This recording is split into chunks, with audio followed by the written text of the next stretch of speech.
morning, everyone. Welcome to the mission of Maitreya's Satsang. It's good to have all of you here with us, and may our number grows very, very large, huge, big. The whole earth, the whole universe. Now we're at it, why not? The whole universe comes together with us, and the greater the number, the more energy and the power to God's work. And right now, our number is not huge, but many things is happening, and a lot of things gets done, and a lot of project is going on. Indeed, today we eventually find an alternative for the conference room. If Surfan call will not work, we will have the alternative to replace it. So that was an accomplishment that it's done, and other things also happening. And I hope you all can hear me well. If you cannot hear me, let me know.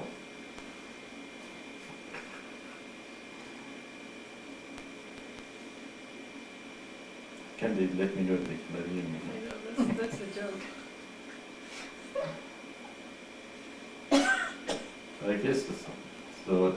Did you let them talk, guys? I don't know, it goes on for a while because otherwise it breaks up and it's when we talk.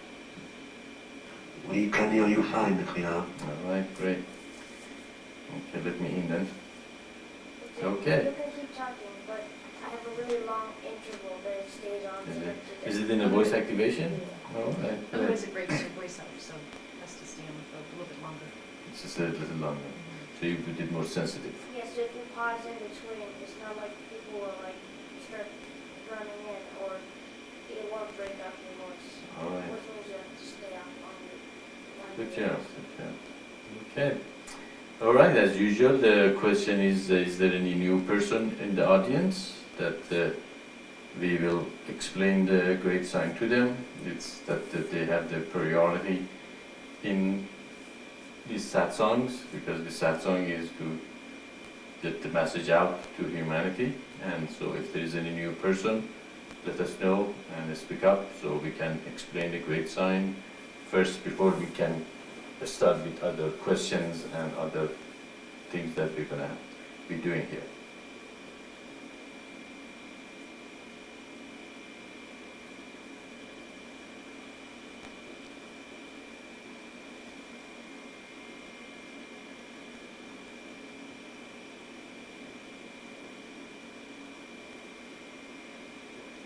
Okay, I suppose that there is no new person in the audience. So we have members that they haven't been with us for some time today. That's good to have you with us, and I hope you enjoy the satsang today.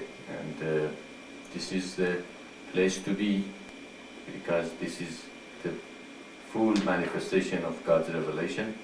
Many things has been proven that what we have here is for whole humanity, and whole humanity should come and learn about this revelation. So being here is a great blessing, and this revelation is a great blessing to all of us. So we go to the questions that been sent to the mission. You can go ahead and read them.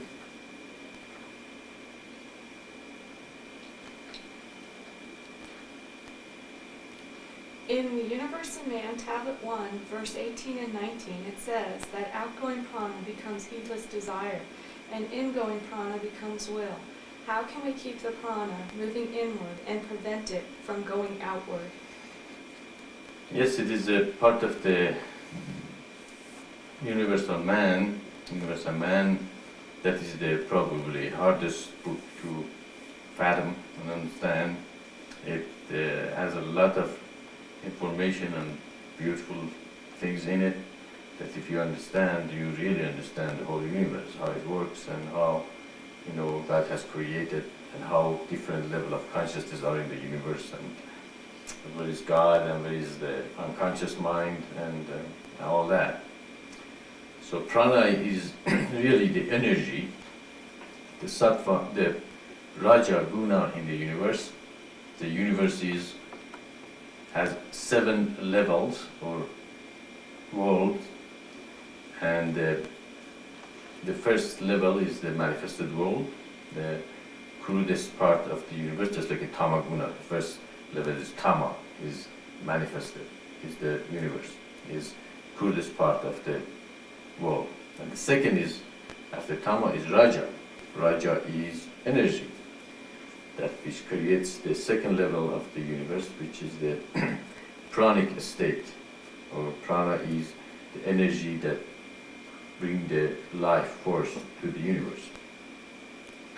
And the third level, of course, is the mental or the sattvic energy, which is the decision-making process of the universe. Just like a tama is the chitta, which forms what we see.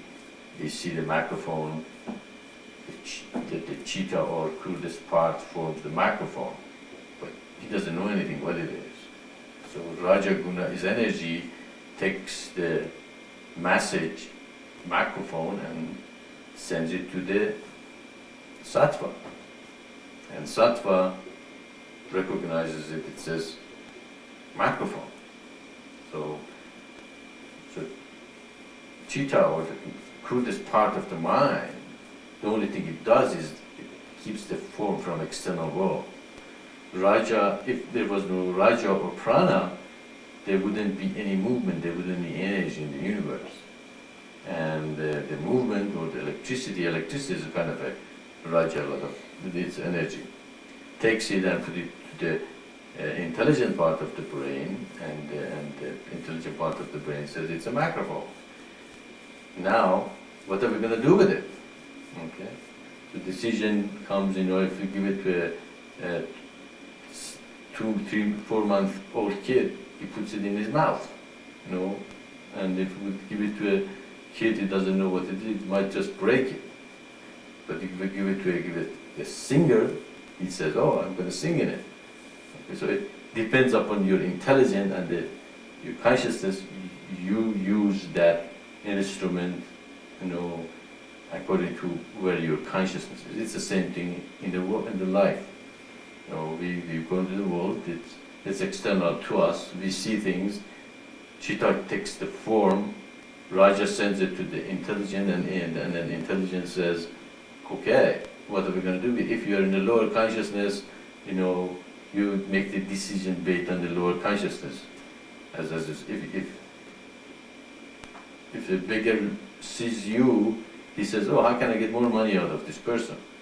If a thief sees you, he says, I'll pick up the pocket of this person.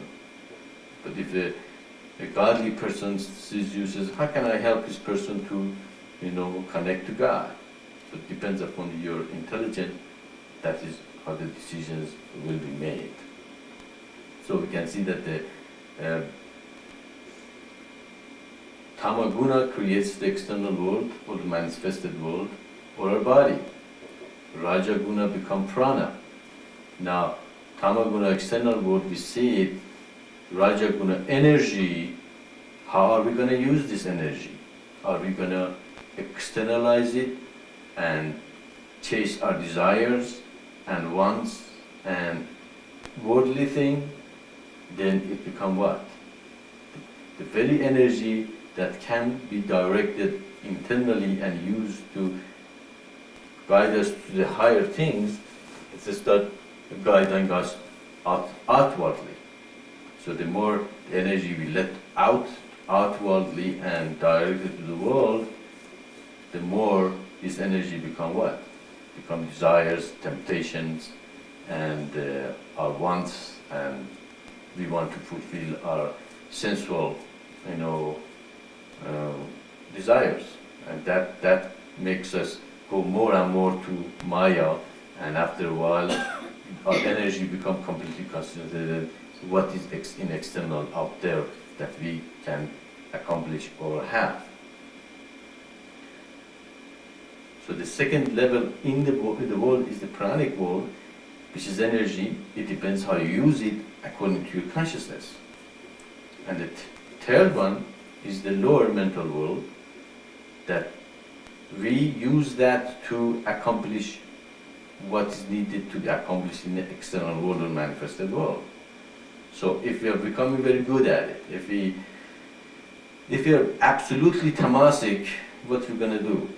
The only thing we are really desiring is whether our physiological and safety needs going to come. That's the only thing we can do. It's the next breath, just like Christ was tempted with the first thing, what? Make these stones bread. Okay, that's the first desire of man. Where is my next bread, next food, next shelter going to come?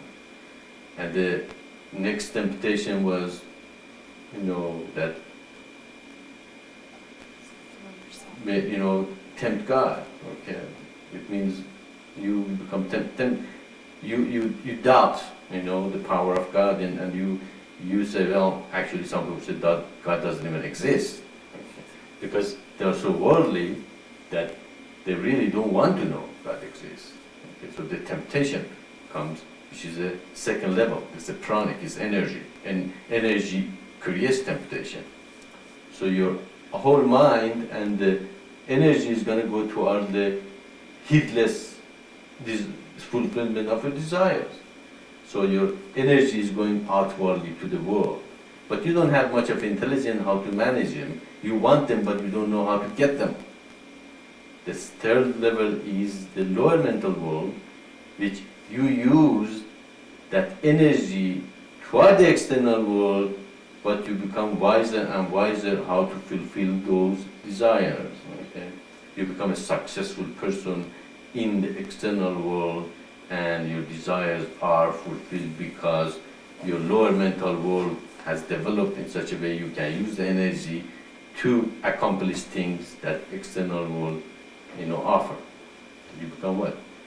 A successful person, you become a lawyer, you become a doctor, you become a politician, you know how to make more money and fulfill your desires, but still you're going external.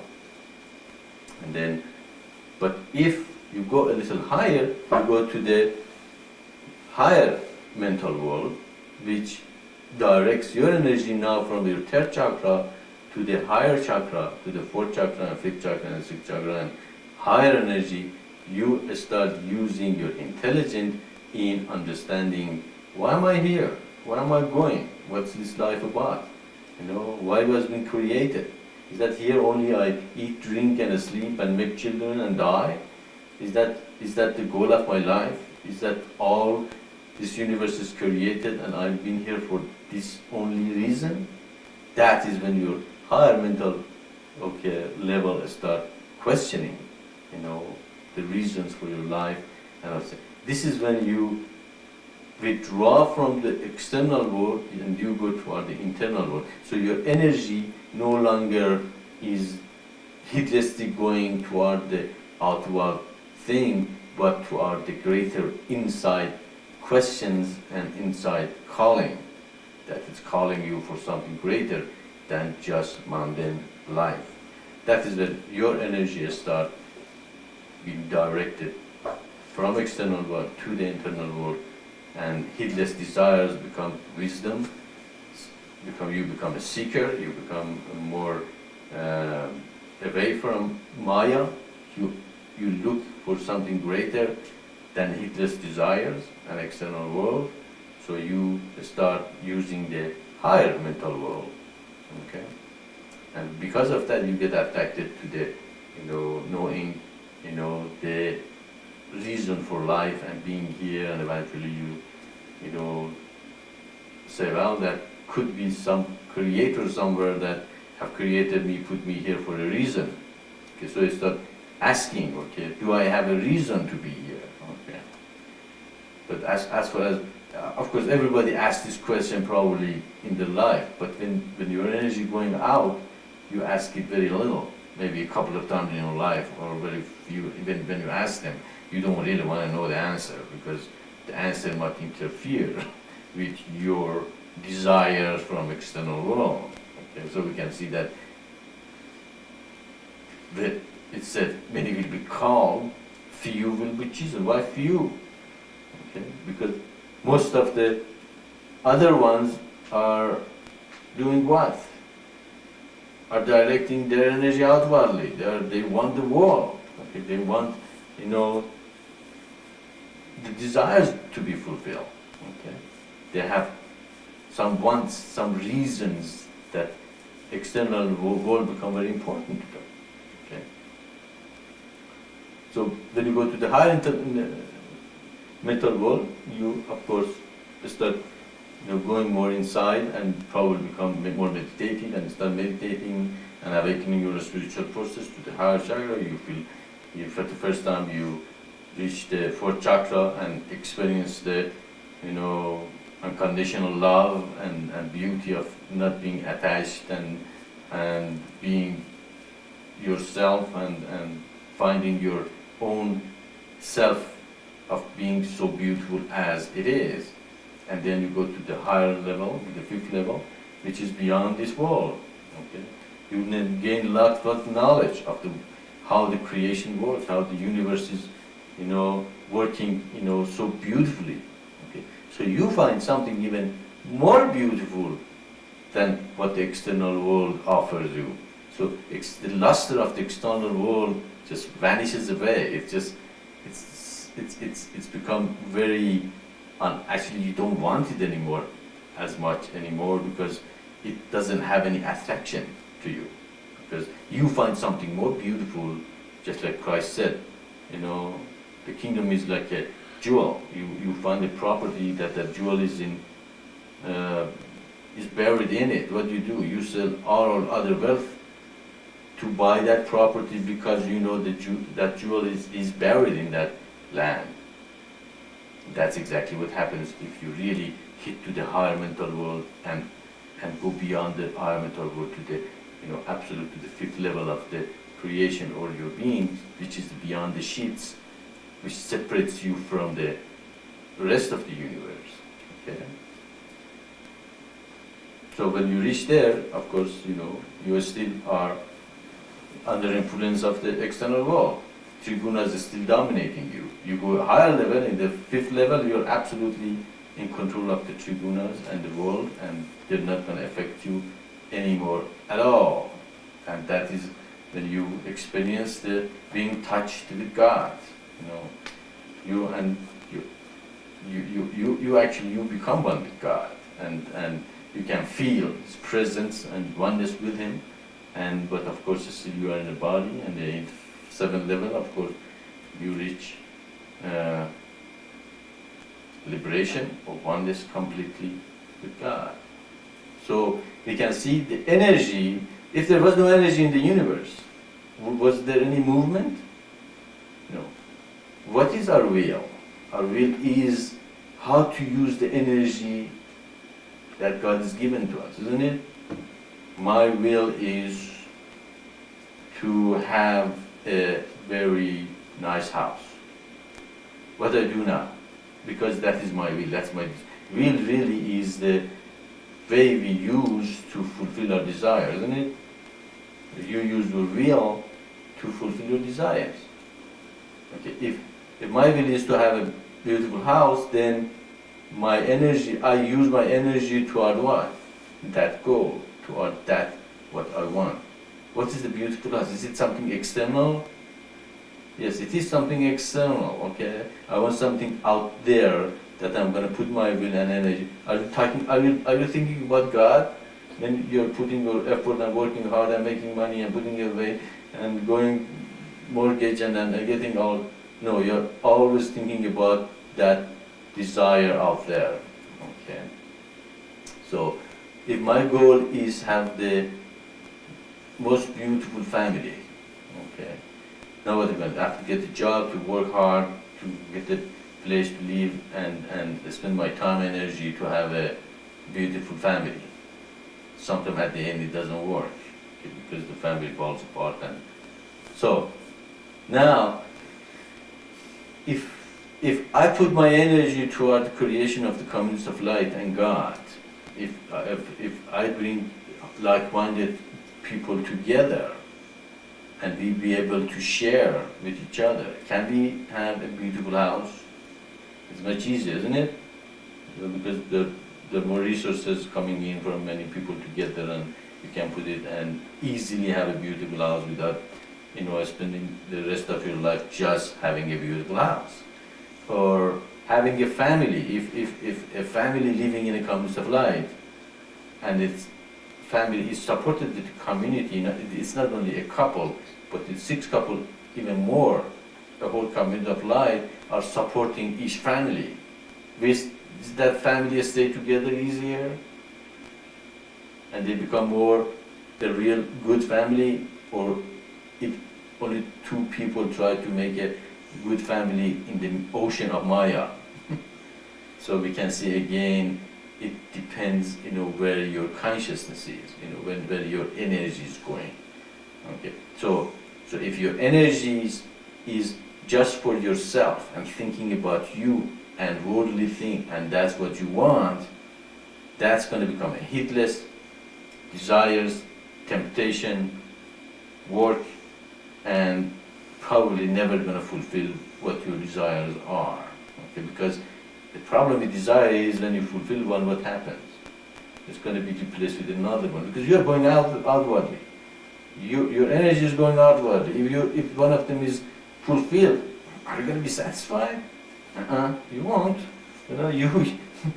Your energy is going that way, therefore it's going to be replaced with another one, with another one, with another one. And it's going to be a hitless, unending quest for fulfilling something which is called Maya.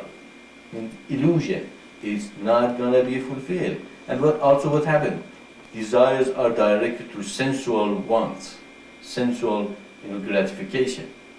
Does the sensual gratification ever satisfies anyone? Have you ever seen anybody, someone says, I had enough of sensual desires, I really was fulfilled, I'm done with it? No, you won't. It gets worse and worse and worse and worse. The people who follow sex, just look at the world since 40s and 50s. They're going towards more sensual things. And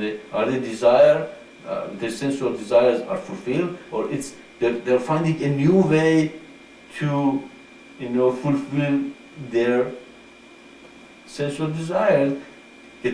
Make it worse and worse to do the same thing. So it means they're never going to be satisfied. Why not?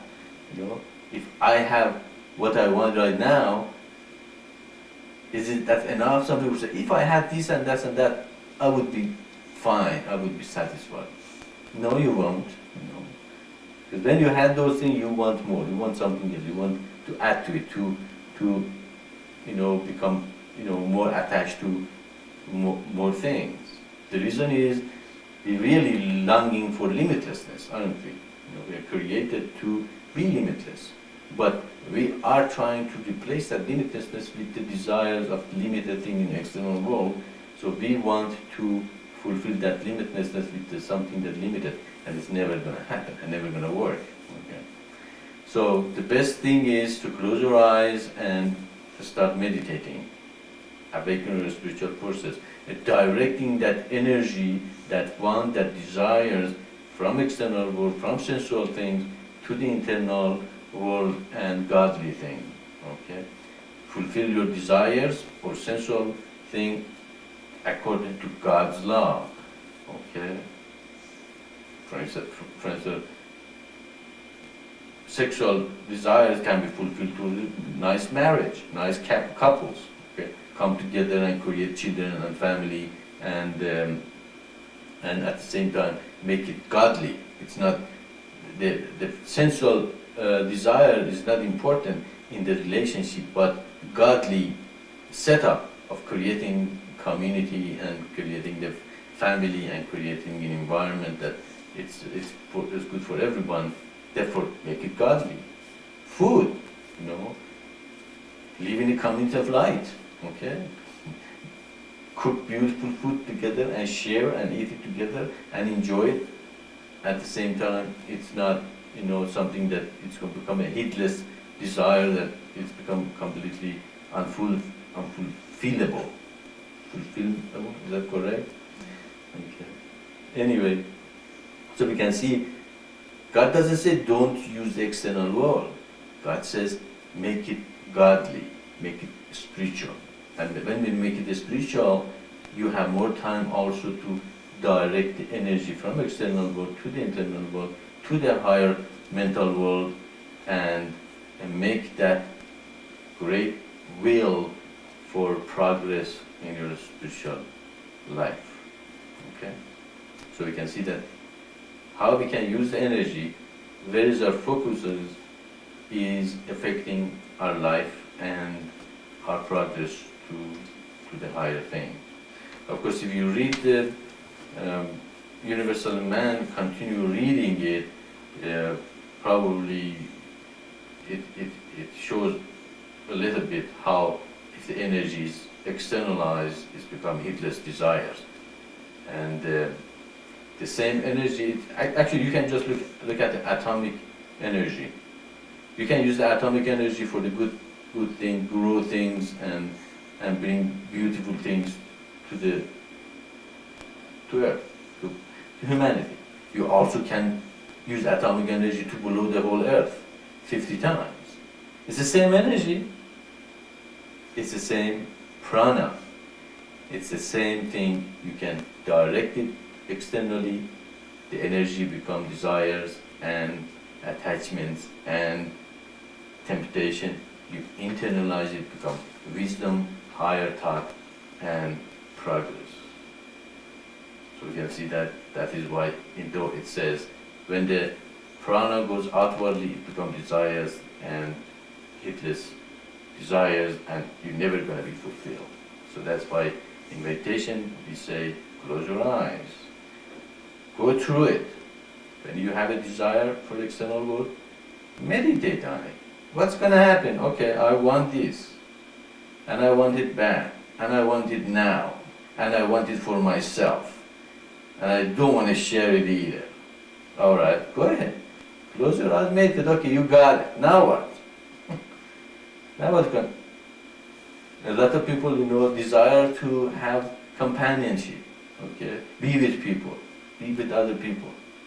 I said, well, if I buy a nice house and have a lot of money, I'm going to have a lot of friends. And they earn those things. Actually, they lose a lot of friends and a lot of things because they become so snobby.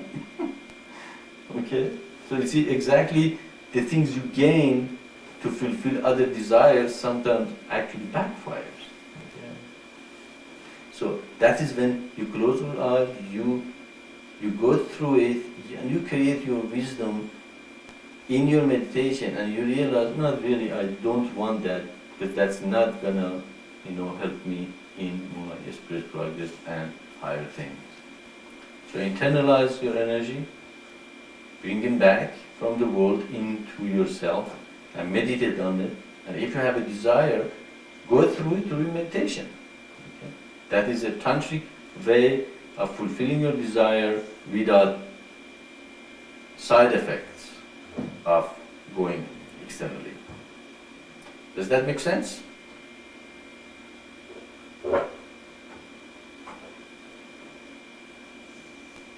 Yes, thank you, Maitreya. All right. This next question.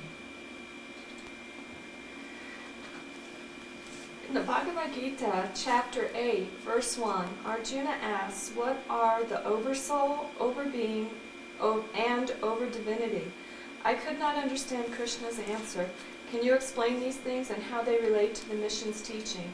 I'm going to read that verse, Maitreya. Just a second, I have a couple of questions before you read that. Okay. Okay, where did you get those verses from, John?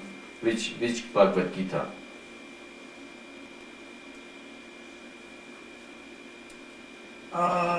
Translation I have. Would you like me to go get it?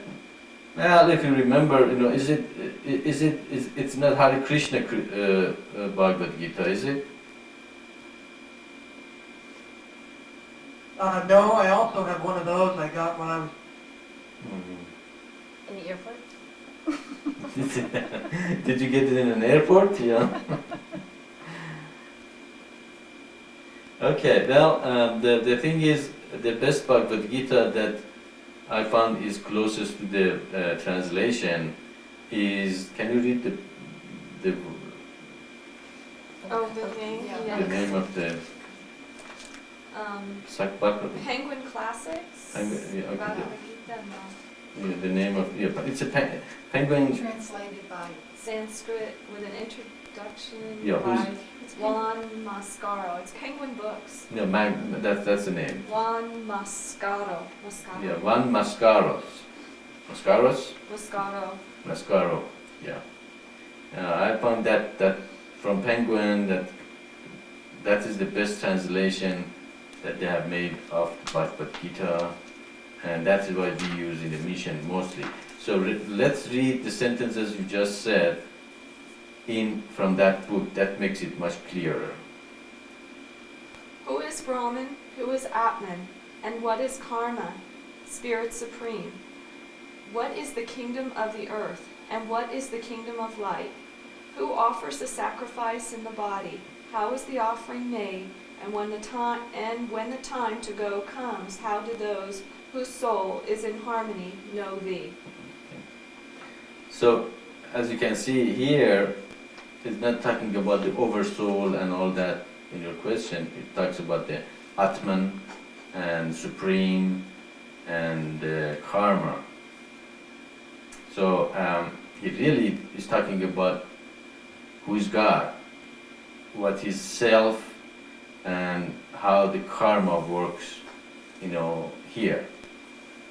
So, Supreme or Brahma is God himself. That we believe that it is the consciousness and the three gunas in the universe, and it's everywhere and all over the universe. And the two levels of God's in manifested way, manifested state, and in an unmanifested state.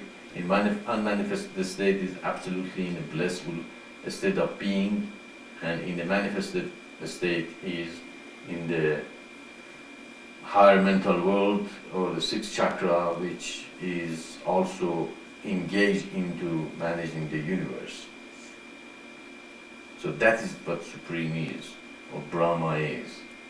That means that the God that has control of the universe and is within every individual. When he is within every individual, that becomes Atman, or self. Okay.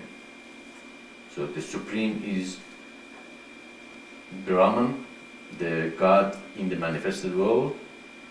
He is in control of everything. He is the one that knows the smallest fish in the ocean and what he's doing, what's going to eat, and what's going to happen to him or her. And self or oversoul is Atman, which is in us, in every one of us, which is the same as Brahman or God himself.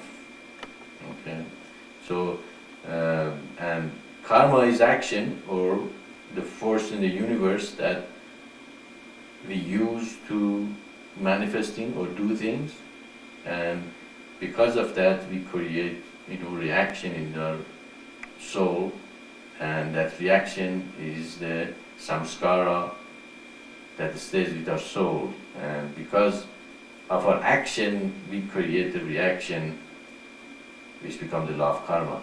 So if we do an action that is not according to the gods of the universe, we are going against, law of the universe, we are going against the law, so we create karma, which we have to learn the lesson not to go against the law of the universe. So these things are what Krishna goes on to answer the Arjuna in the whole that chapter about how the self is the same as God. The Atman is the same as Atman. Atman with the small a is the same as Atman. The self with the small s is the self with the big S, and that very well goes with the other scriptures. In the Bible it says, "Know thyself to know God." Okay, or in every culture they say that, know thyself to know God. Why?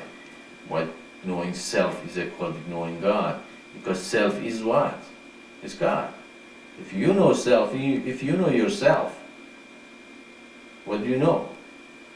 You know the self which is the same as God, so you know God. So we can see that every scripture is again here talking about the same thing. There is no difference between the scriptures and God's revelation. Every scripture have brought, huh? Disconnecting. It's what? We were disconnected. Are we? Yeah, alright, we're okay now. So we can see that the scriptures say the same thing. Self is the self, and God and Atman are one. Know thyself to know God, and do the actions which according to the God's laws. It's according to the universal setup. Okay, and 10 commandment is a part of the universal setup. The 15 commandment is a part of the universal setup. Not going against the things that has been said is not according to the universal laws, make us more godly, more in control, greater will power, okay, in our lives. You know, the more we become, as we just were talking about, the more we become heedless, you know, and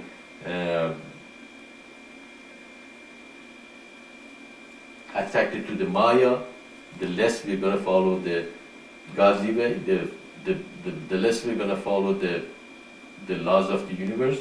The less we follow the laws of the universe, the more we are going to be out of control and unhappy and destroyed.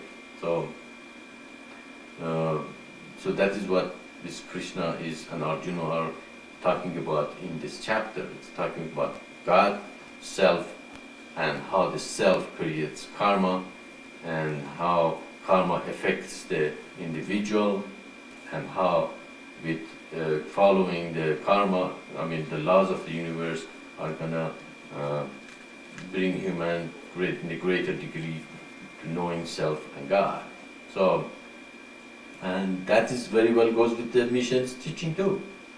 That we believe that God is everything, and the self is a part of God, and knowing thyself is knowing God. But we say, knowing thyself is accelerated in the communities of light.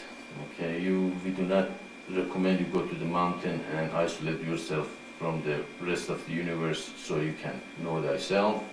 Actually, we believe that the communities of light accelerates the process more than going to the mountain and meditating by yourself.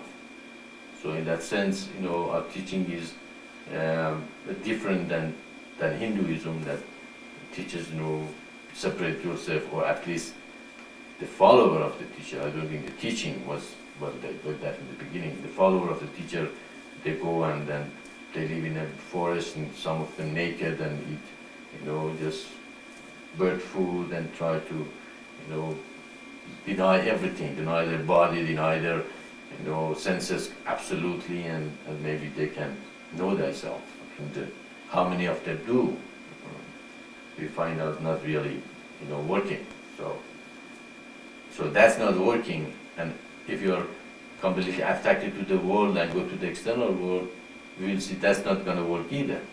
So what works? Middle path. What's middle path? Comes of light. Comes of light is the middle path. You know, reasonably are satisfied your physiological need, but you have to withdraw from external world and your desires that you have so much, you know, you think they are, you know, they're normal, but they're not. So you can just withdraw from those things that are not, you know, recommended, and more you know thyself. Okay? And the more you know the Atman, the more you know God. So the mission actually is very much related to the teaching of the Bhagavad Gita. Actually, if you read the Bhagavad Gita and then you read the Bible, the New Testament, you see the similarity of what Krishna was talking about and what Christ is saying. It's a very similar to each other. And of course, we know that Christ went to Persia and India and Tibet, and probably he was familiar, very familiar with the, Bhagavad Gita and its teachings and the relationship between God and Atman. So when he came back to the Jerusalem, he wasn't just a regular Jew, but he was also a mystical, person that he had all this knowledge with him. And when he says, I am God, or me and Father are one, he really says Atman and Atman are the same thing. Me, myself, and God are the same thing. So you can see even in his teaching, he shows that he's aware of the mystical part and the teaching of the Hinduism and all that. Of course, he also knew about the teaching of the Judaism and the Old Testament. So he was not only knew about Hinduism, he also knew about other teaching too. So and also, of course, he was the Messiah, and he came to further the teaching to a greater degree. So now we also believe in this same thing, that the self and God are the same thing. Know thyself, be still, and know that I am God. And God is everything, and that is the supreme, and we are self or Atman, and we can know Him by knowing ourselves. And we don't believe in karma, although we teach and explain it a little differently. We don't believe that karma is something set, and if it's gonna bother you for the many lifetimes. We believe after you learn your lesson, the karma gonna go away and you're gonna be fine. Okay, so the karma is there for you to learn a lesson. When you learn a lesson, there is no karma left. So Bhagavad Gita is a beautiful book. It has a lot of truth and wonderful things, but I find that some parts of it seems to be influenced and changed, with the human interference. Okay. Actually, I started writing a commentary on it, and I wrote a commentary for 3 chapters, and then I reached a point that I realized that's not really true. The things in it, has been, changed and influenced with some carnal mind. About So, castes huh? and things. Yeah, caste system and all that, some of them. So even when you're reading the Bhagavad Gita, read it with a grain of salt. And grain of salt, is that right? Mm-hmm. Right. And and again, compare it with dough. The whole thing comes again back to, is what it says is in dough or not, or because we don't believe there is really a caste system as this person is untouchable, okay, because it goes on talking about untouchable and all that. So, but the rest of them, there's a lot of beautiful teaching, and we can use them, in our realization of what Do is talking about when we say meditate, awaken our spiritual forces. What does it mean, awaken our spiritual forces? You can find a lot of that in Bhagavad Gita. You can find a lot of that in Upanishad and other Indian, philosophy or Buddhist philosophy or any other mystical path about how to know thyself. But always be careful. Always take them with a grain of salt and compare it with dough. Is it dough or not? And hopefully we don't create caste system, and because we do also talk about the Kshatriyas and Shudras and Brahmins and all that, but it should not become a base for the caste system and all that. All right, does it make sense? Any follow-up question for that?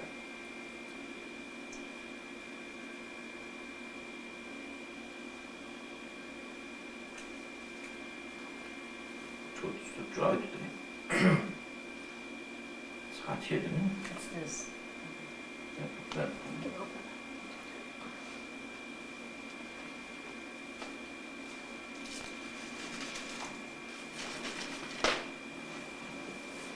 Okay, you Disconnect wanna? it again.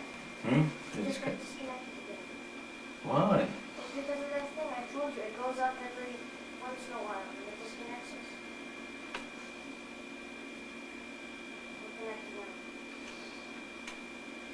All right, are we connected? Doesn't have to listen. Okay, we were disconnected for a while. I hope you guys heard what we have said. If you didn't, tell me where we were at. We might start from there.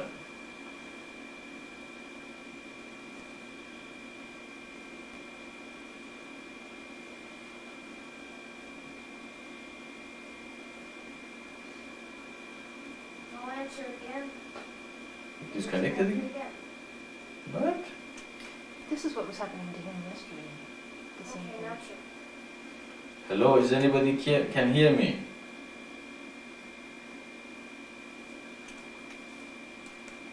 I can hear you, Maitreya. Okay, John, did you hear how the satsang went? It sounded like we keep disconnecting here. Did you hear the end of it, or where did you lose me, or what? Or let us know.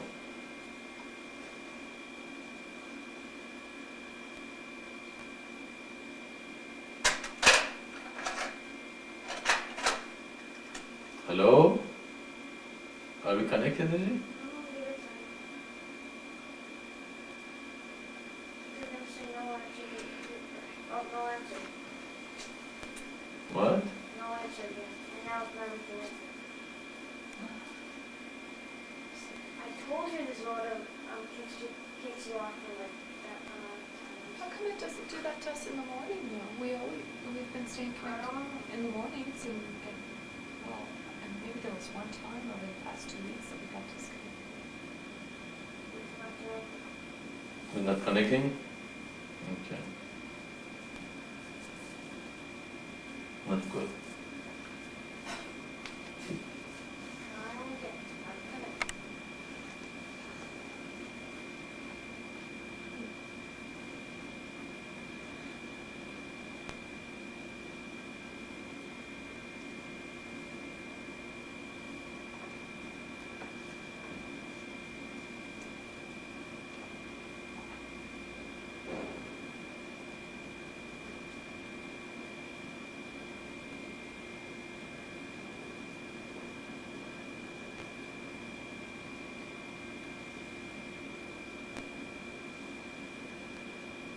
Nope. Not connected, huh? Not connecting. All right.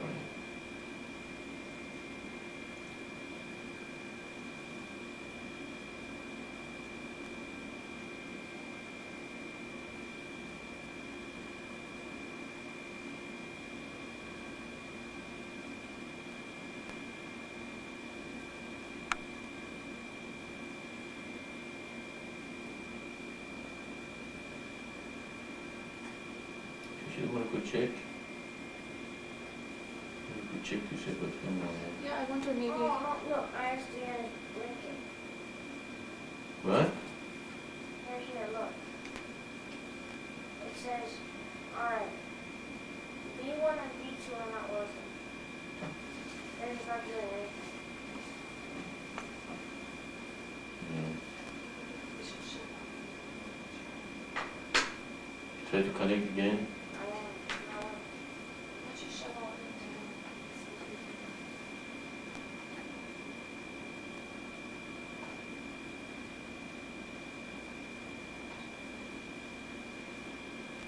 No, since B1 and B2 aren't doing anything at all. They're just done.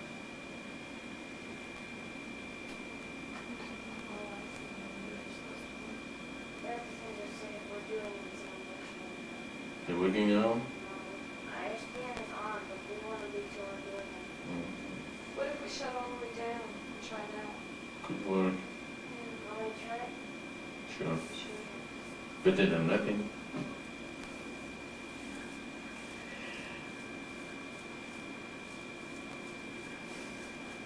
Oh, when you want to start looking. Now you want energy to look like that. See? It goes on for like 20 seconds or a minute or something. That happened to me yesterday. Yeah. Yeah. And it'll just go back on again, and it keeps kicking me off. That's good. Yeah, you're very calculating. What do you want me to do? Just I don't know, complaining, but it's true. complaining for 2 days, and I keep telling you I can't do nothing about it, and you just keep complaining. Well, at least I have proof now. We know What the do you want me problem. to do? Well, at least we know the problem. No, that happens sometimes, but still I can't do nothing about that. But it's not supposed to happen that often. So what? It's not supposed to happen that often. Every 20 minutes, it's kicking off for a minute. And It's it's happening. upstairs. I don't know. Just pray we get DSO. That was high. Just pray we get DSL. That's gonna be connected all the time. Okay, everybody. I hope you hear me. If you do, let me know. The Satsang finished, but we didn't know when we get disconnected and that problem with the connection. If you didn't hear the end of it, let me know.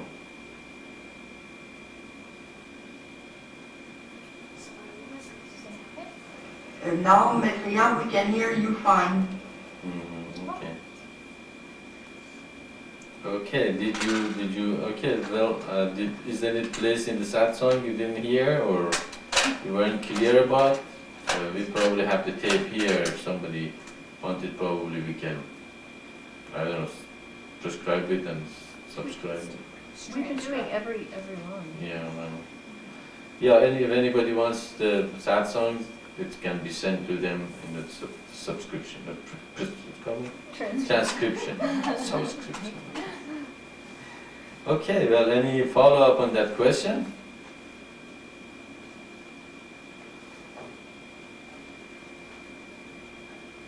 No follow-up. Okay. All right, let's go for the third question. Okay.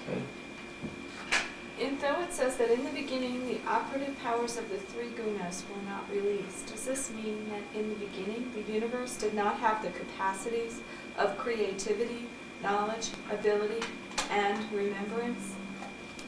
Very good question. Well,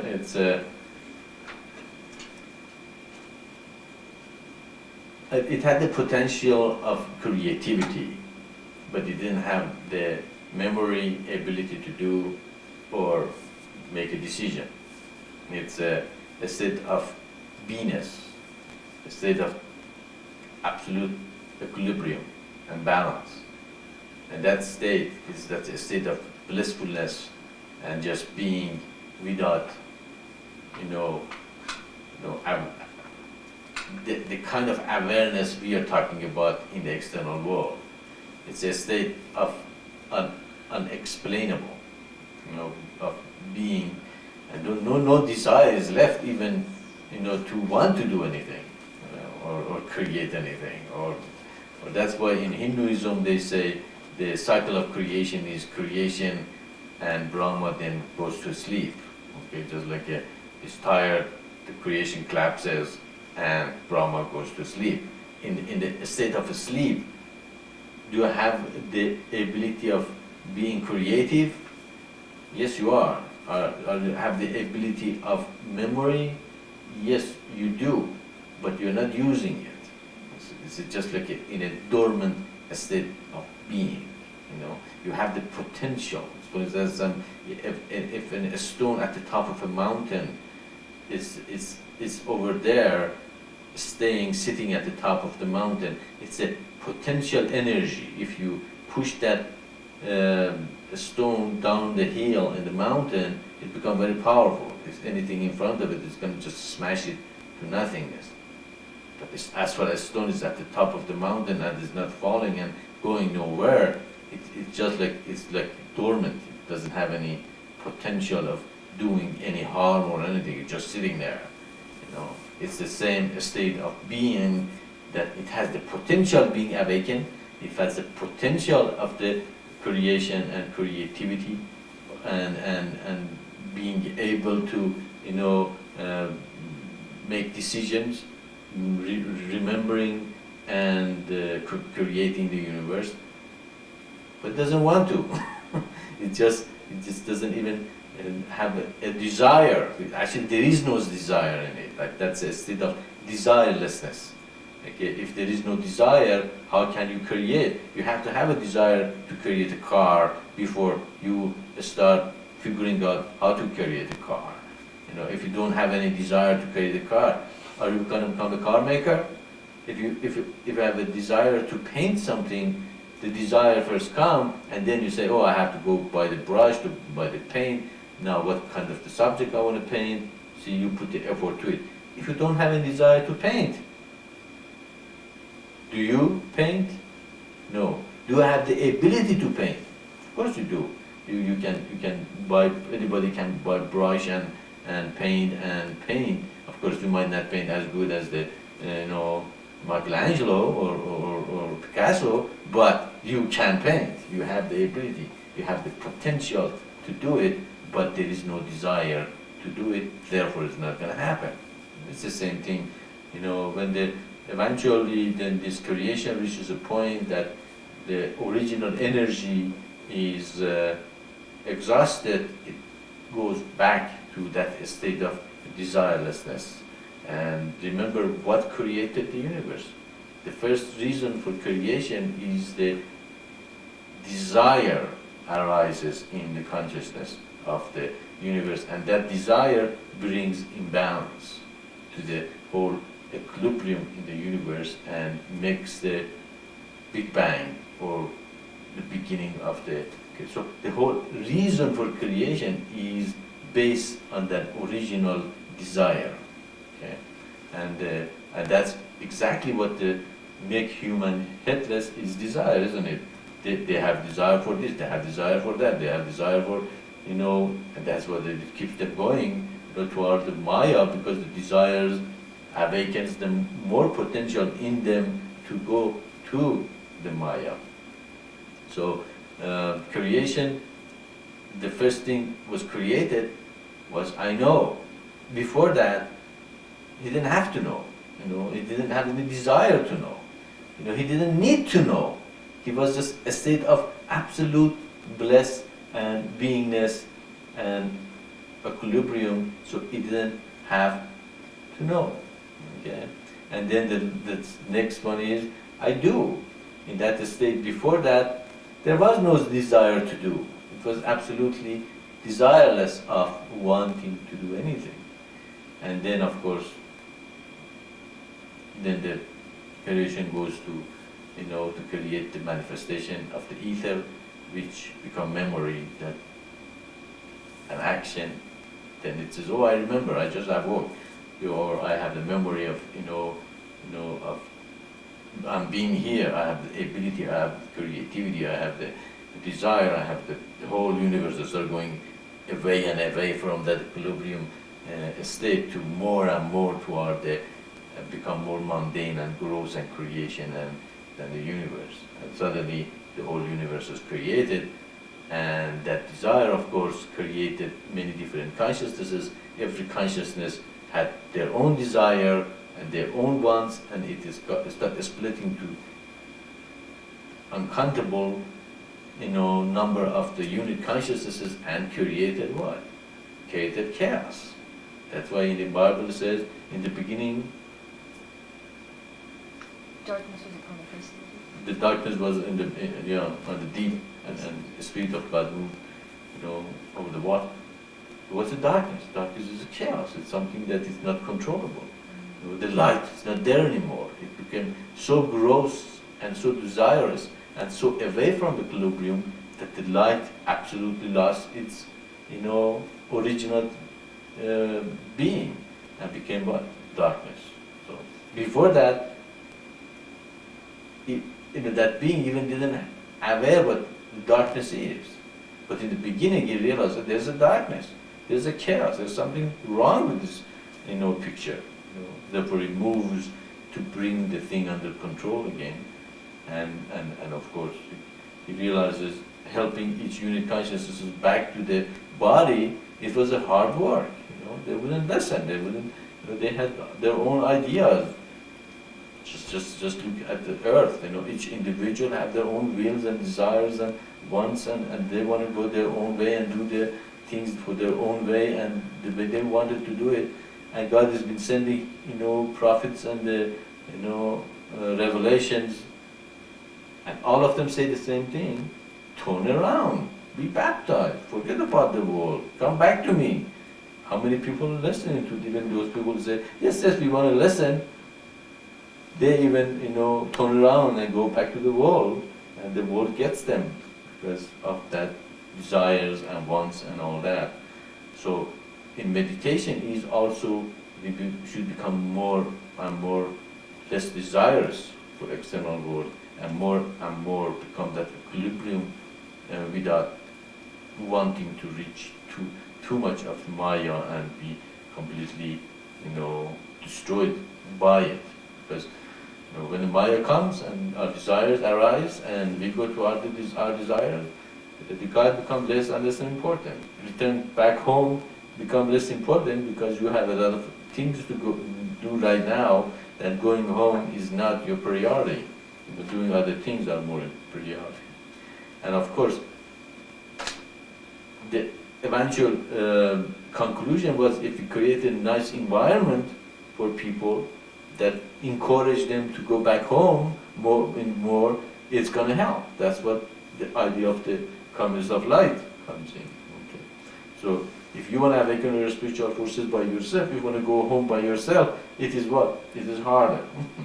because an ocean of Maya is going to just grab you and say, no, you can't do it, you're wrong, you're the only person, you don't have any other person thinking like you or supporting you. But the communities of light creates an environment of support for those who want to go back home.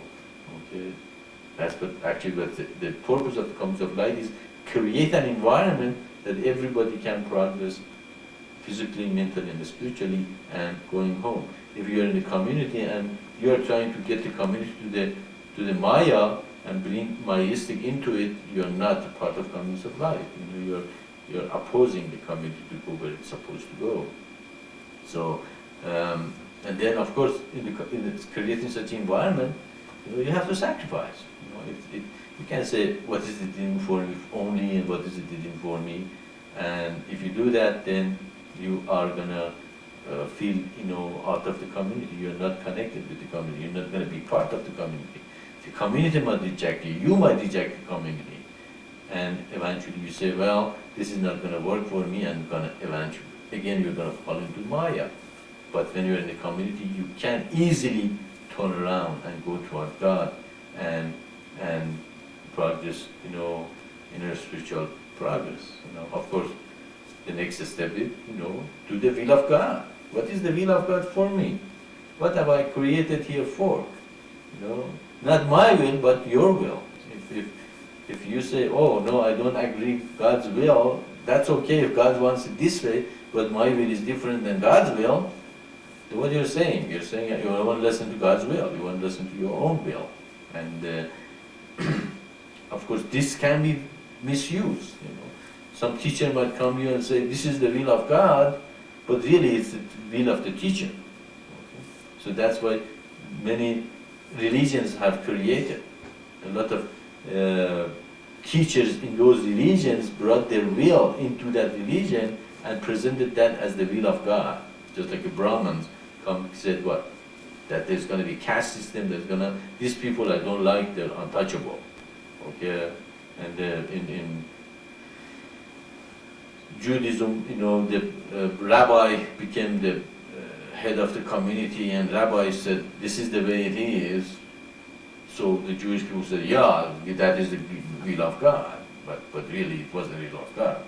Or in Christianity, fathers and brothers said the way it is, and then Christians say, oh, okay, that's the way it is. That's the will of God. Or in Muslim,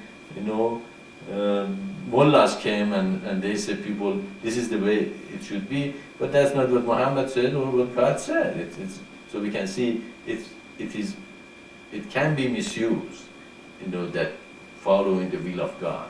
So what is in the mission? What's the will of God? In the mission, the will of God is the eternal divine path. It's very simple. The rest of it is really the cream on the cake, the cream, icing on the cake. Okay. The rest is to bring you to this realization that the goal of your life is to follow eternally one path, and that is the will of God. Okay. So you can recognize it.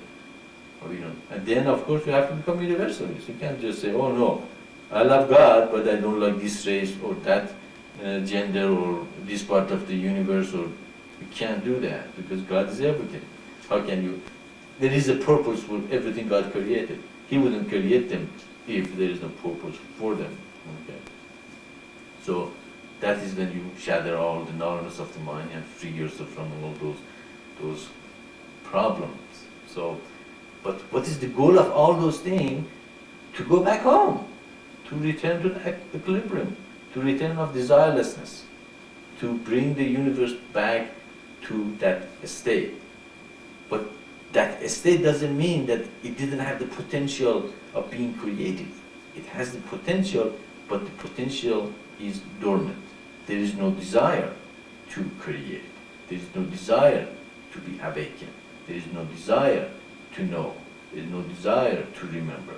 There is no desire to be anything else but in that state of absolute absorption into self and oneness with the rest of the universe, or unconscious state of the being.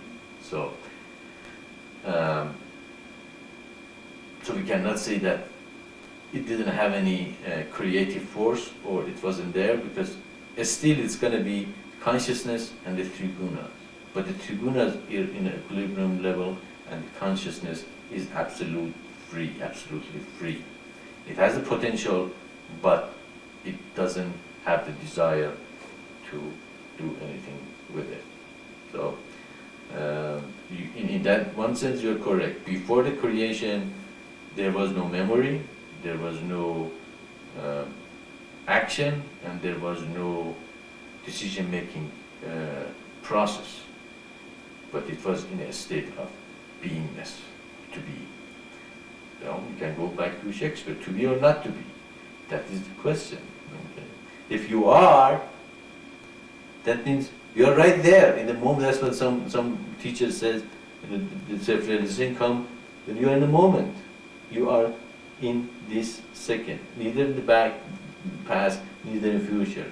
What's happening right now, here and now, is that moment of real. But the moment you say here and now, what happens?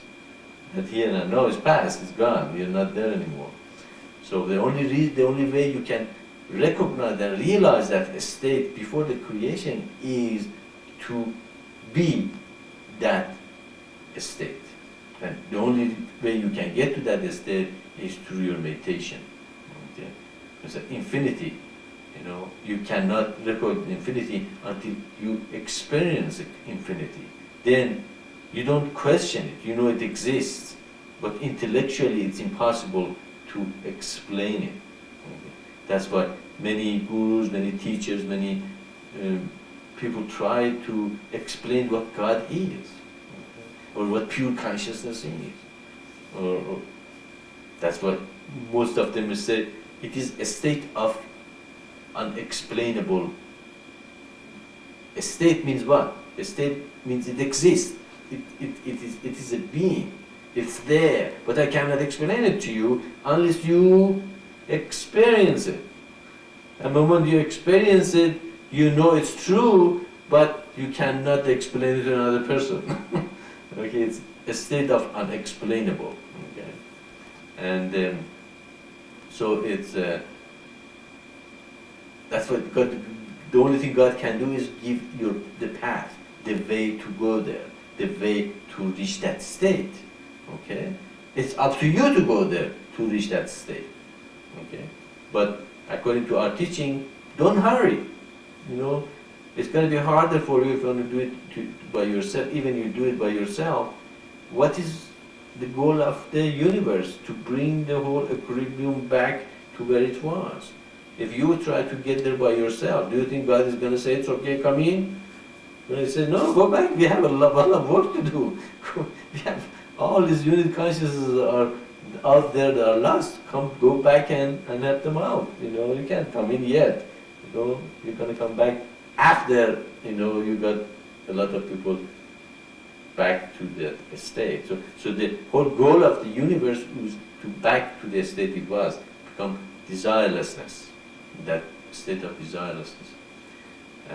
So that is what this creation is created, and that's what we have to teach the humanity, that they have to create the conditions of life, so we can create less desireful people and great teacher and great beings that they like to spend their time and energy to help others. So we should, all the universe go back where it was before as fast as possible.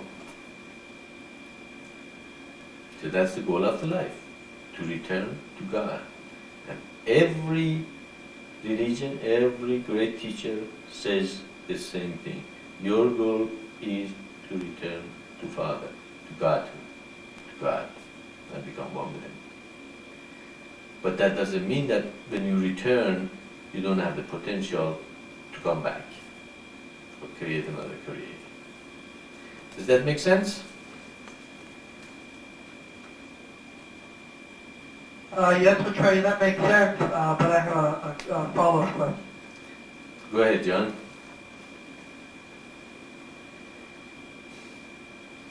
Go ahead. Why was the original desire released, the Rajaguna? Why was that done? Yeah, well, it is the universal mind. It is mind. It is the. It has the potential of desiring. Okay. So as far as there is a potential of something, it might happen. Okay. If that stone at the top of the mountain has the potential of falling and making a lot of destruction, or Mount St. Helen can blow up and destroy all the mountain around it. As far as that potential is not released, as far as the Mount St. Helen and the power inside it was contained, nothing would have happened.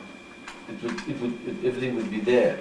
But the moment the pressure comes to the point that it cannot contain anymore, suddenly the mountain blows up. So just imagine that Mount St. Helen before blowing up is like a consciousness in a state of desirelessness, but somehow the pressure goes to a point that St. Helen blows up. The potential is released and destruction comes. Now imagine that state of desirelessness exists for billions and trillions of years, and suddenly it reaches a point that the potential of desiring is released or awakened, or somehow, become alive in that consciousness. At the moment that happens, the new creation is going to start. The desire is so strong that consciousness has no choice but release it. And that release of the desire creates a new cycle, unless that part that has been released realizes that he doesn't want to have that desire anymore, and the whole universe again becomes desireless to return where it was before. So because there is a potential, if there is a potential is in anything, there is a possibility that it will eventually go out of equilibrium and use that potential and create a situation for fulfilling that desire. Does that make sense? So It's mind stretching. It's just. it is mind stretching, as it says. Yeah, go ahead.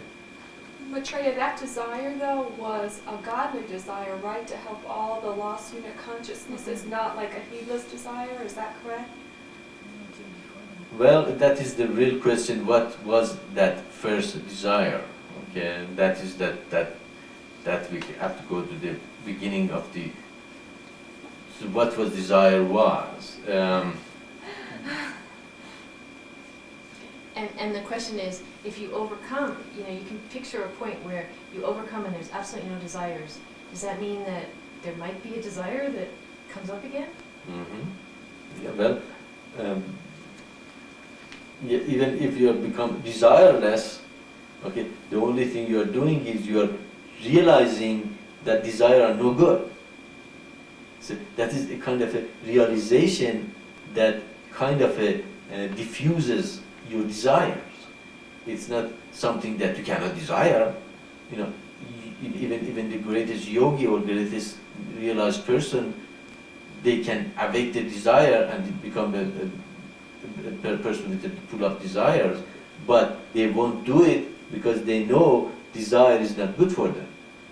It is something that they have not destroyed, but something that they have diffused and brought the equilibrium in their beings. So if that equilibrium changes and goes out of the way it is, you know, it can. Even there are some examples of the spiritual teachers who fail. Okay, and they start something with a good idea, with a good intention, and later on, some of the preacher last couple of years, probably they start with a good intention, and then later on we find them, in bad situations that shows that there still was some impurity. So they had the potential. In the beginning, they were more equilibrium, but they had the potential to fall, and they failed. I see. If you're trying to achieve desirelessness, wouldn't you ever desire to have no desires?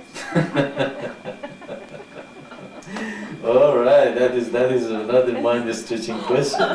Zen question. Desire of not being actually, you do not desire to become desireless, but you meditate on your desire and go through them, or realizing them that they are not good, and that by itself, okay, make you desireless. Okay, because you realize what you're going to do is not going to get where you want to go, or progress, or be, and it's not good, so you just let it go. Okay, and also it depends, how clean your chakras are. Okay, the more you meditate and you purify and you clean yourself, the desires dissolve by themselves. They, as we talk about the little creatures, if you put the lights on them for a long time, they just completely become, destroyed by themselves. So really there is no desire of being desireless, but you go through the process and desire falls off by itself. I can imagine desire being directed to a higher cause in the manifested world, but I have a hard time picturing a desire in an unmanifested universe. Mm-hmm.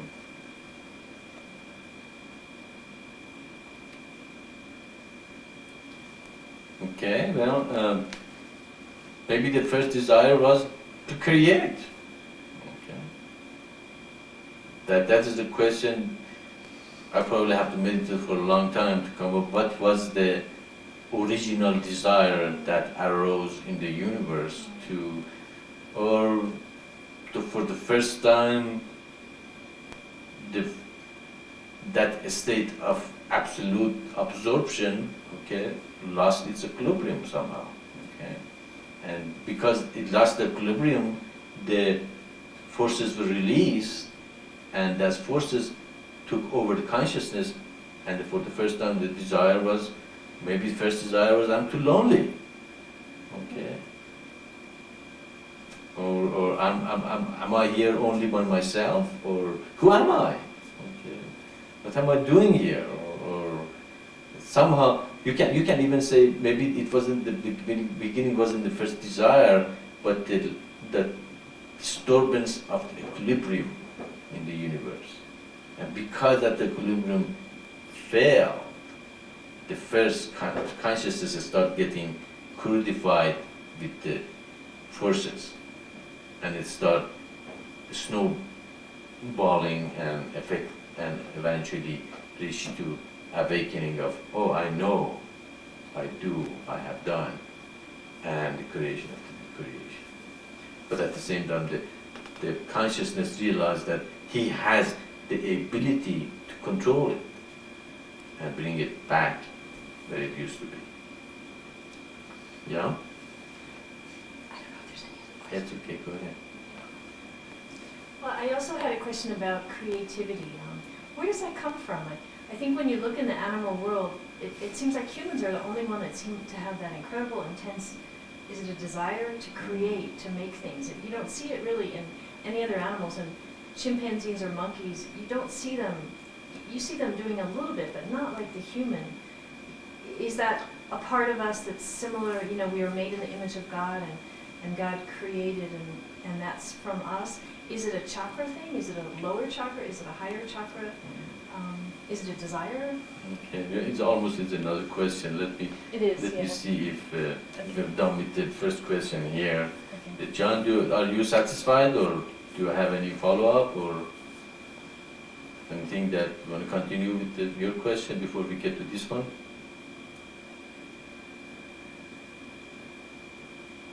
No, I'm satisfied, thank you. All right, great. Okay, so those question, and going back to the beginning of the creation, is very mind-stretching questions, and they're good to think about them and meditate and try to figure out. But you have to go to the beginning of the creation to see what was that desire. And as I said, and most probably, the equilibrium was disturbed, and then the desires arose. So the question about creativity between humans and animals. Well, I don't think animals are absolutely void of creativity. They do have creativity in them, but probably it's not as expanded as human creativity. And actually in Islam, this Prophet Muhammad said, when God created human, he said, Tabarakallah ahsanul khalaq. Tabarak means congratulation, the highest congratulation of this creation. It means it is the crown of his creation. It was the crown of what he eventually accomplished, okay, by creating man, because man is the only being is in the image of God. Okay, we cannot see that the Bible says that dog is in the image of God, or the cat is in the image of God, or even horse, or what's the smartest animal? Even chimpanzee or is in the image of God, but it says man is in the image of God. So, in a sense, we are created, the most potent, being on the, at least the creation we are aware of. Okay? And we have the potential to become godly and have a God consciousness in them. And as we said, God has the potential of creating. He has the ability to be very creative. Okay? So if we are in His image, therefore we have a lot of potential to create and be creative.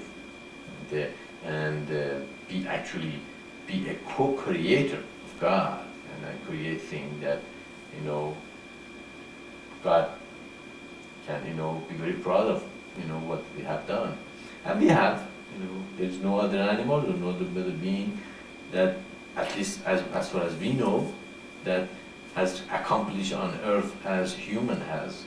And we have accomplished in many levels, in the intellectual and the physical and the mental and in the spiritual level. We have, brought a lot of creativity to the earth and our environment.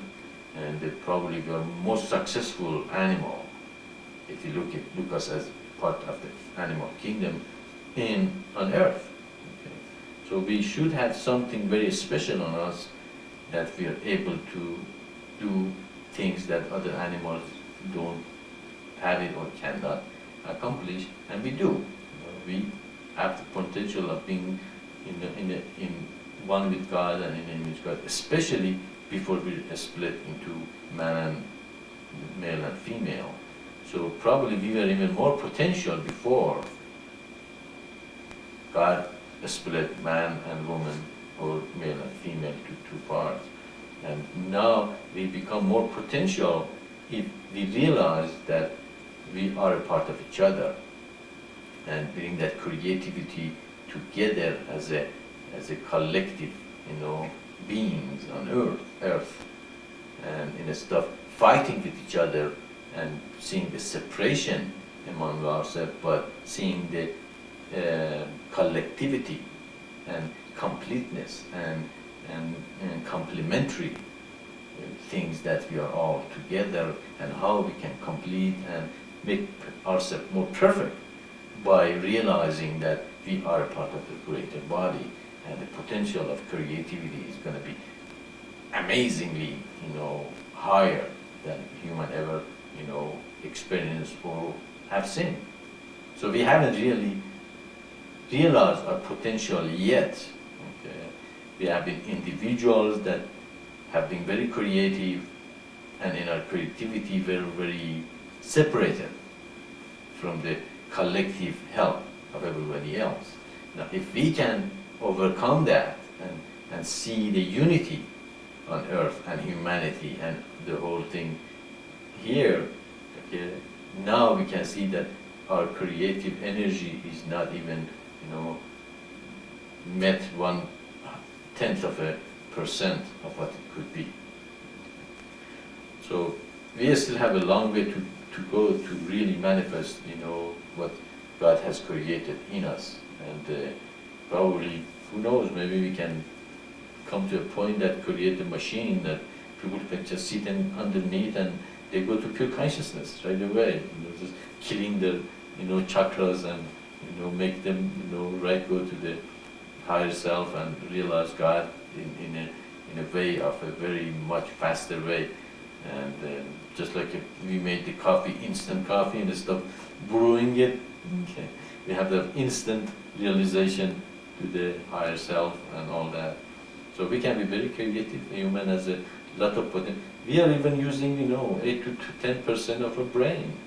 What happened to that 90%? 90% is still dormant. We haven't been using it very well. If we make that to 25, 30% of our brain, are we really only this physical body, or are we going to progress in a greater degree to a more, glorified body or thing? But this is the beginning of the great thing for humanity to come to, and so it is not the end at all. So we are not the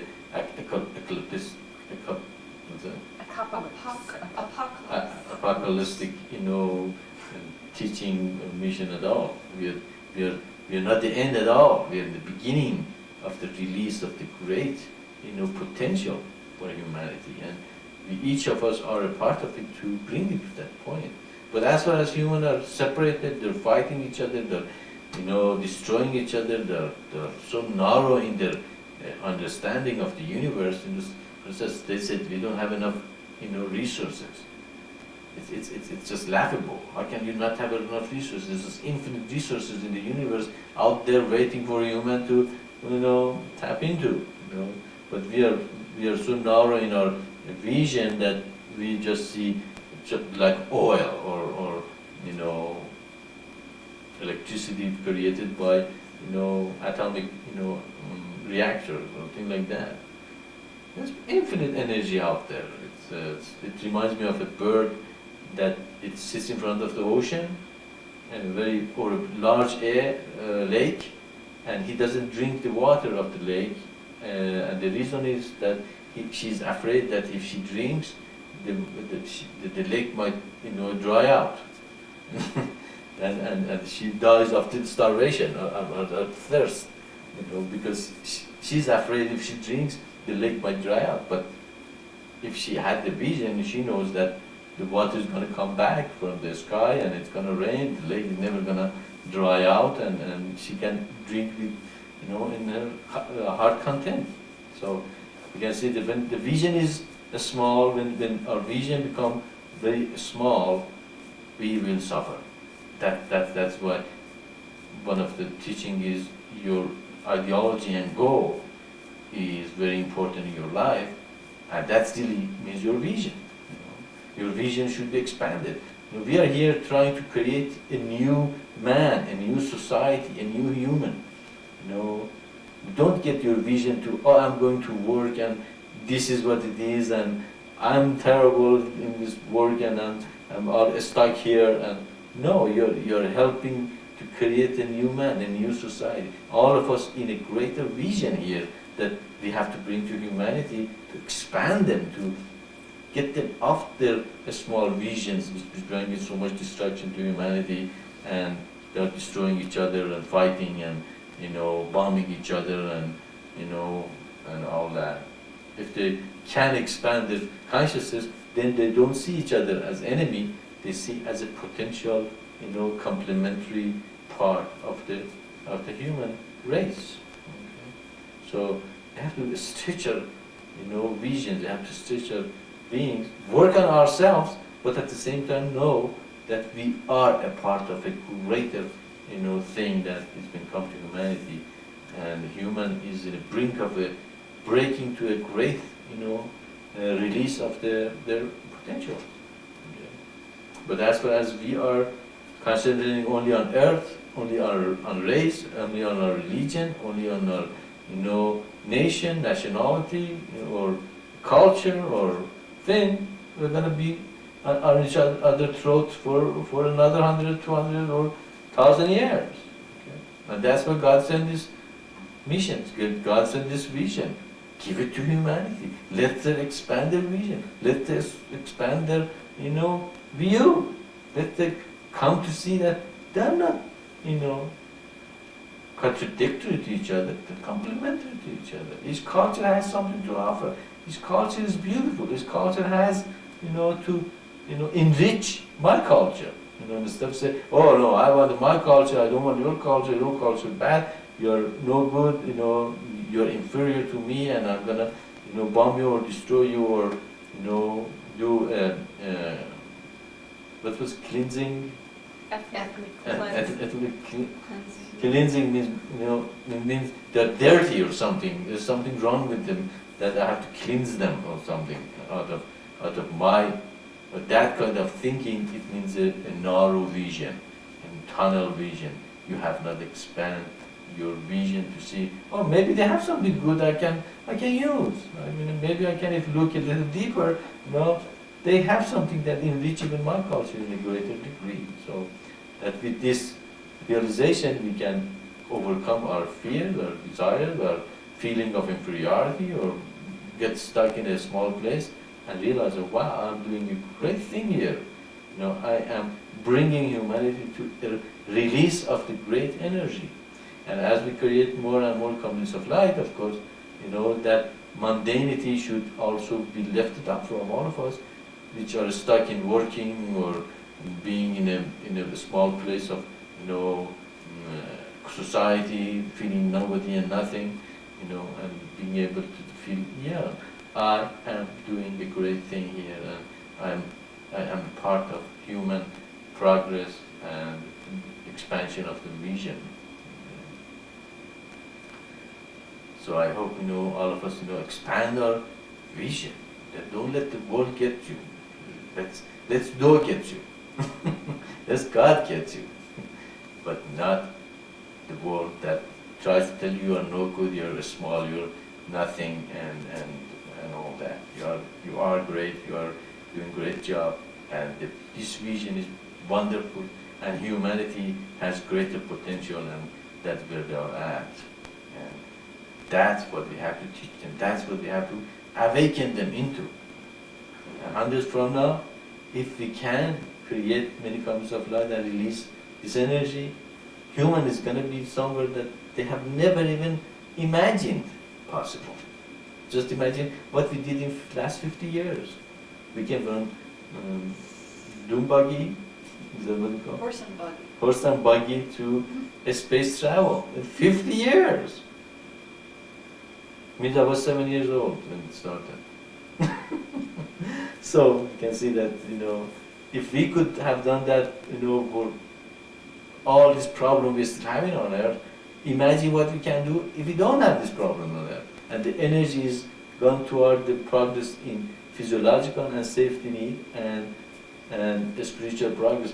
After a while, we know a kid from the very childhood, what they are good at, what is their potential, how can we can, nurture them in that. Every child on earth and in the universe, not only earth, the whole universe, every child should have that ability to be nurtured and potential, his or her potential is recognized and nurtured and bloom. And if you can do that, how many talented child are going to be out there and help the scientific mind or the spiritual mind or the physical mind or the legal progress or the physical or medical field and everything that we progress to this point.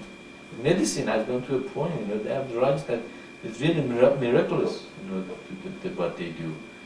They almost find cure for the cancer and all that, and all these things. First of all, you shouldn't get cancer in the first place, according to our teaching, and in the communist of life, and diet, and meditation, and all that. So that should stop there, For example, that yin and yang, that not some people call it, acidy and alkaline. It's the same thing. It's the realization of the bringing balance in our diet, which is not very balanced in our diet here in the United States. We did too much acidity, coffee, meat, lots of acidy food, and after a while, we have acidy body, and that is the base of the cancer. And if we can go back to more alkaline and more balance, or yin and yang balance, we are going to have a greater health. So humans have done a lot progress, but they have a lot of more potential, and if we can give this message to humanity, each of us are a part of a great movement, which is not really a revolution, but it's an evolution. We are evolutionary people. We are here to teach, and our teaching should hit their heart and make them desirous to be a part of us. Does that make sense? Maitreya, I was talking to a lady, and she asked us about our path, and do you become perfect by following this path? I answered her, and now I think maybe my answer was wrong. I actually said no, and that's why I'm sharing this with you, because I want to make sure I learn from this whole situation, so that if I was wrong, that I can get it right in the future.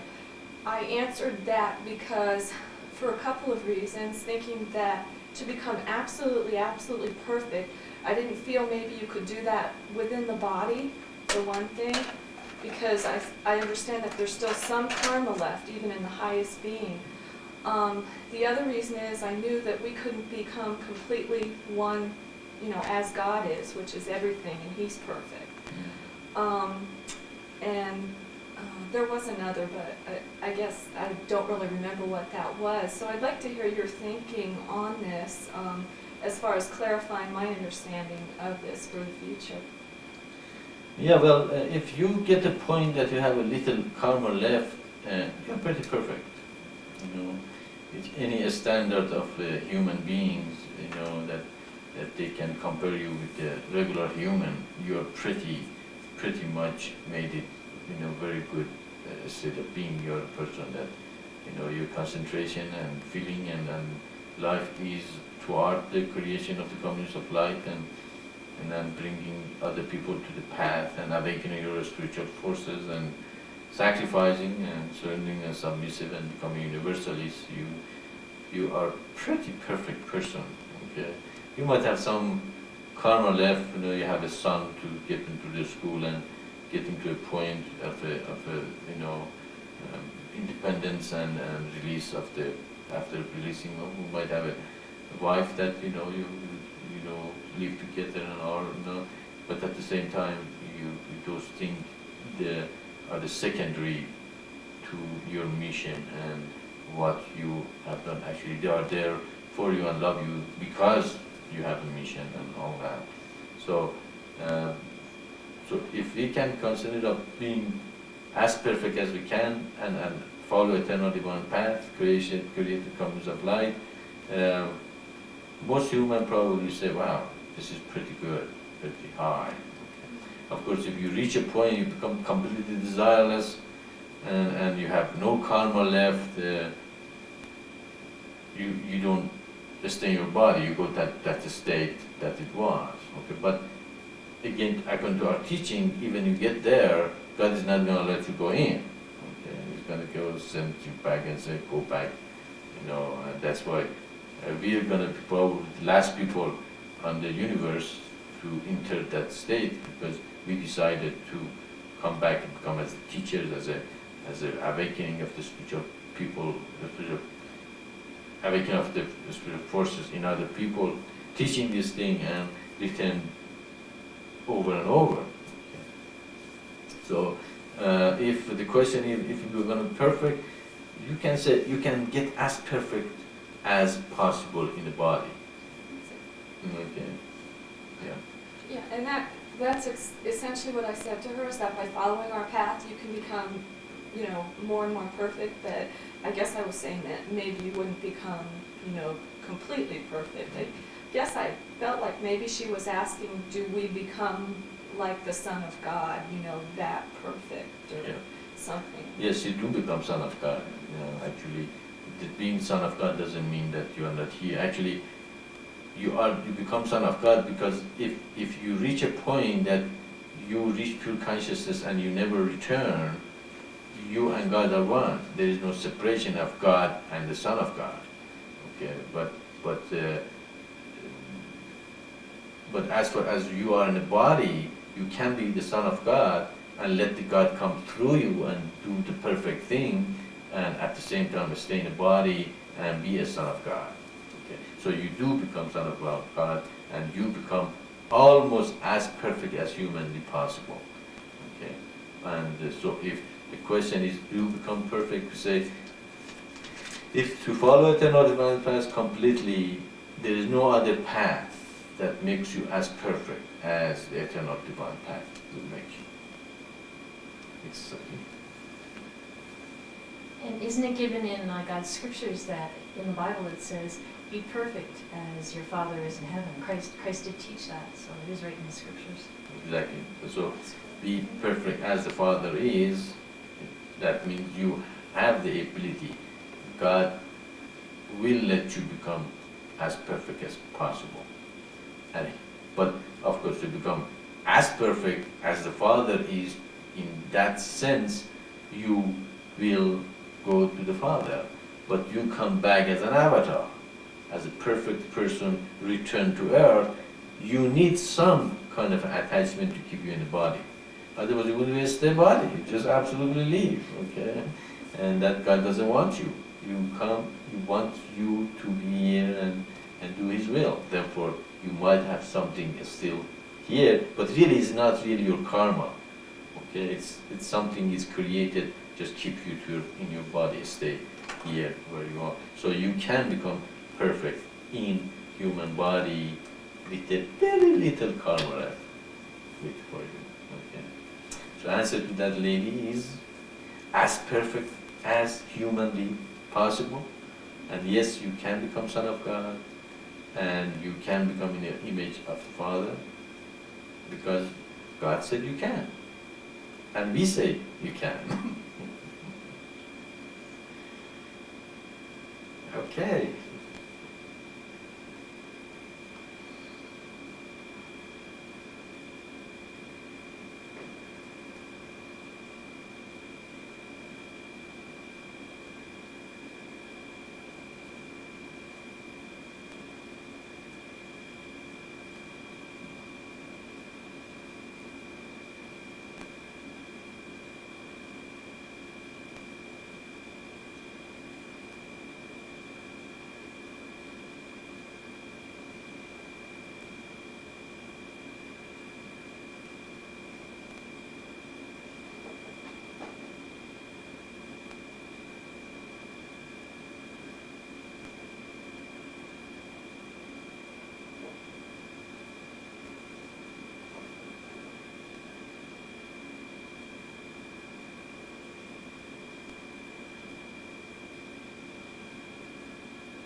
the satsang, and usually if you have a question, send it to the mission, to Savaji, and meditate on these satsangs. We have many others from before, and a lot of questions that if you have any that is answered and you don't remember the answers, they're all transcribed, and we have them here. You can get in touch with us and say, what was the answer of that question. Probably we can send it to them, the answers. And of course, if we reach a point that we don't have any answers, then, any questions, then we might extend it from 1 month to 2 months, or unless we get more answers and new people come, or like that. But today was that of answers here, questions and answers, and that's my job here. I hope the answers are things that make sense to all of you. If it doesn't make sense, you always can come up or follow up, and eventually we reach a point that it makes sense to all of us. Because this is the time to give all the answers which make sense, and so humanity doesn't have anything that says, I didn't know answer of that. You say, yes, you do. The answer is given in such a date, and God gave the answer to us. And eventually when we finish with the answers, of course we have to get with the work. And that is what the mission all about. You know them by their fruits. So I'm waiting for a lot of fruits to manifest. And God bless you and be with you, and have a godly month. See you all next month. Salam.